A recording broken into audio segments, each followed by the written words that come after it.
जय हिंद दोस्तों।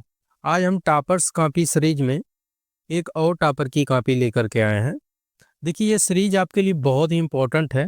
यदि आप जो है मेंस का एग्ज़ाम देने वाले हैं इस बार, तो आपके लिए तो इम्पोर्टेंट है ही, और जो लोग तैयारी कर रहे हैं उनके लिए भी इम्पोर्टेंट है, क्योंकि जब तक आप टॉपर की कॉपी नहीं देखेंगे तब तक आप अपना मूल्यांकन नहीं कर पाएंगे और अपने आंसर में वैल्यू एडिशन वगैरह नहीं कर पाएंगे।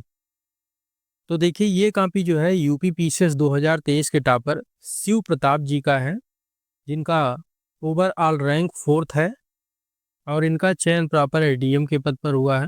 तो चलिए, इनकी कॉपी से आज कुछ नया सीखने का प्रयास करते हैं।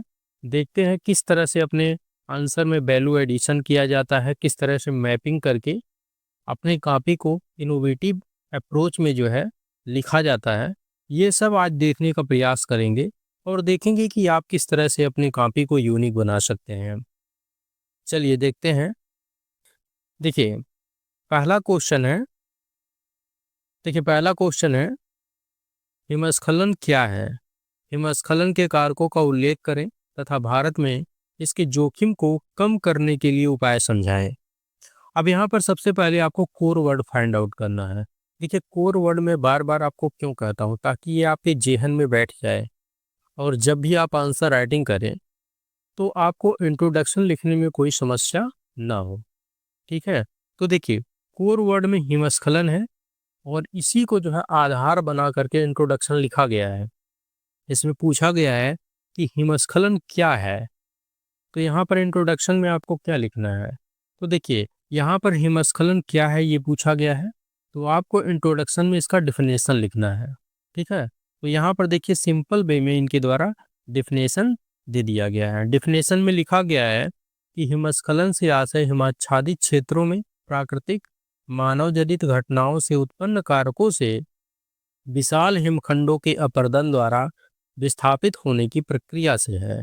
ठीक है, और यहाँ पर देखिए, इंडिया का एक मैप बना करके और जो हिमालय वाला क्षेत्र है इसको जो है लोकेट कर दिया गया है और यहाँ पर लिख दिया गया है कि हिम प्रभावित क्षेत्र है, यानी जो हिमालय वाला क्षेत्र है यहीं तो जो है हिम पाए जाते हैं, तो यहीं पर हिमस्खलन की घटना होगी। तो यहाँ पर जो है सिंपल वे में लोकेट कर दिया गया है। अब इससे क्या होगा, इससे जो है 1 नंबर इनको ज़्यादा मिल जाएगा मैपिंग का। ठीक है, तो इस तरह से आपको इनोवेटिव अप्रोच अपनाना है।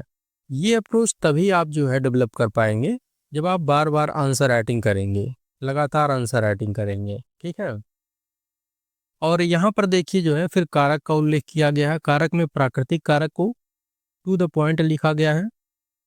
आगे देखते हैं, आगे देखिए जो है, आगे देखिए मानव जनित कारक का उल्लेख किया गया है, ये भी टू द पॉइंट है। यहाँ पर एक बात मैं और कहना चाहता हूँ। देखिए, जो टॉपर होता है उसमें भी जो है कमियां होती हैं, बशर्ते वो अपनी कमियों को सुधार लेता है। अब इनकी कॉपी को आप देखिए, ये जो है एक कोचिंग का जो है टेस्ट सीरीज है जिसको ये ज्वाइन किए थे और वहाँ पर ये अपना आंसर राइटिंग किए हैं और इनकी कॉपी चेक हुई है और इसमें भी बहुत सारी जो है कमियां हैं, छोटी छोटी कमियां हैं, जिसको इनके द्वारा जो है क्रमबद्ध तरीके से सुधार किया गया है और सुधार करने की वजह से ही ये आज टॉपर हैं। तो आपको ये नहीं सोचना है कि टॉपर में कमी नहीं होती है। टॉपर का जो है पहले दिन से ही टॉपर बहुत अच्छा आंसर राइटिंग करने लगते हैं, ऐसा आपको जो है माइंडसेट नहीं बनाना है। जो आप गलती आज कर रहे हैं वो टॉपर पहले गलती कर चुके हैं। ठीक है, कोई जो है परफेक्ट नहीं होता है, वो अपने आप को धीरे धीरे जो है अनवरत रूप से परफेक्ट बनाता है। तो आप जो है सबसे पहले आंसर राइटिंग करना स्टार्ट कीजिए। जब तक आप आंसर राइटिंग नहीं करेंगे तब तक आप में जो है सुधार नहीं होगा। ठीक है, आपके अंदर इम्प्रूवमेंट नहीं आएगा। ठीक है, तो आप यहाँ पर देख सकते हैं इनकी कॉपी जो है चेक हुई है और कई जगह पर आपको जो है कमियां नजर आएंगी, लेकिन इनके द्वारा लगातार उसमें सुधार किया गया है, तब जाकर के आज एसडीएम बने हैं।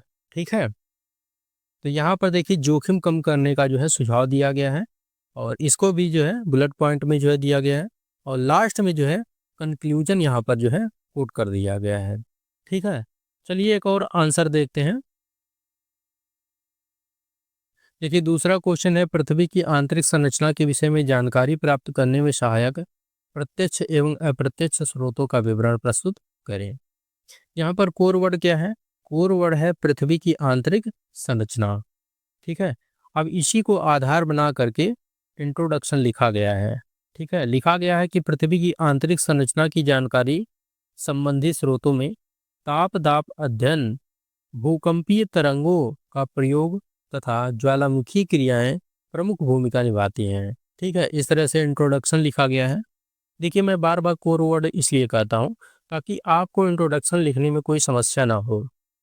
जब आप इंट्रोडक्शन लिखते हैं तो एक दो वर्ड लिखते हैं, उसके बाद जो है पेन रुक जाता है। ऐसा इसलिए होता है क्योंकि आप क्वेश्चन को ब्रेक नहीं कर पाते हैं।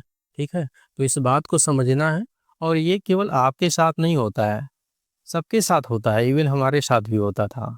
ठीक है, तो यहाँ पर फिर देखिए, इसके जो प्रत्यक्ष और अप्रत्यक्ष स्रोत हैं, इसको बुलेट पॉइंट में जो है बता दिया गया है। ठीक है, आगे बढ़ते हैं। देखिए, यहाँ पर जो है, जो पृथ्वी की आंतरिक संरचना है, तो उसका जो है यहाँ पर संरचना, आंतरिक संरचना यहाँ पर बना दिया गया है। क्रस्ट, मेंटल, कोर, इतना जो है सिंपल वे में आप सभी जानते हैं, और इतना ही आपको करना है, बहुत डिटेल में जाने की आवश्यकता नहीं है। ठीक है, इतना इनफ है। चलिए आगे देखते हैं। देखिए, यहाँ पर जो है कंक्लूजन दे दिया गया है। ठीक है, एक क्वेश्चन और देख लेते हैं जल्दी जल्दी, हालांकि यह वीडियो बहुत लंबा हो जा रहा है। एक क्वेश्चन और देख लेते हैं, और इसका PDF +फीचर्स टेलीग्राम चैनल का अपलोड कर दिया जाएगा, जिसका लिंक डिस्क्रिप्शन बॉक्स में दिया गया है। आप ज्वाइन करके ये पूरा कॉपी आप डाउनलोड करके देख सकते हैं। चलिए देखते हैं। तीसरा क्वेश्चन है, ज्वालामुखीयता से आप क्या समझते हैं? ज्वालामुखियों की क्रियाशीलता के आधार पर वर्गीकरण को समझाते हुए विश्व में ज्वालामुखी के विवरण को स्पष्ट करें। अब यहाँ पर ज्वालामुखीयता से आप क्या समझते हैं? तो ज्वालामुखीयता का यहाँ पर डिफिनेशन इंट्रोडक्शन में लिखना है, और यहाँ पर देखिए वही किया गया है। ठीक है, वर्गीकरण की बात करें तो वर्गीकरण में देखिए केंद्रीय विस्फोट प्रक्रिया और शांत दरारी प्रकार की प्रक्रिया का वर्गीकरण यहाँ पर दिखा दिया गया है, वो भी पॉइंट में दिखाया गया है। और यहाँ पर देखिए, इनके द्वारा भर भर के जहाँ पर जितना संभव हुआ है मैपिंग किया गया है। ठीक है, इससे औरों की अपेक्षा आपकी कॉपी क्या हो जाती है? अलग हो जाती है, आपकी कॉपी में डाइवर्सिटी आती है। ठीक है, तो अपनी कॉपी को जो है इंफॉर्मेशन से भर देना है, ये नहीं कि उल जलूल इंफॉर्मेशन। अब यहाँ देखिए, भूकंप का जो विवरण है उसको जो है मैपिंग करके लोकेट कर दिया गया है।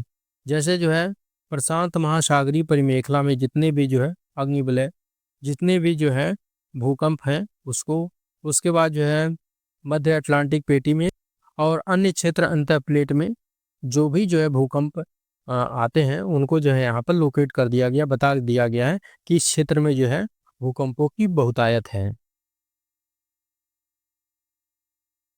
ठीक है, इस तरह से मैपिंग करके यहाँ पर लोकेट कर दिया गया है। ठीक है, यदि ये कॉपी आप पूरा डाउनलोड करके देखना चाहते हैं, अब पूरा कॉपी तो नहीं दिखा सकते हैं, पूरा कॉपी दिखाएंगे तो वीडियो और लंबा हो जाएगा, जिससे लोगों को प्रॉब्लम होने लगता है। तो इसको आप यदि पूरा देखना चाहते हैं तो आप +फीचर्स टेलीग्राम चैनल पर जा करके इसको डाउनलोड कर सकते हैं, जिसका लिंक डिस्क्रिप्शन बॉक्स में दिया गया है। मिलते हैं किसी और वीडियो में, तब तक के लिए जय हिंद, जय भारत।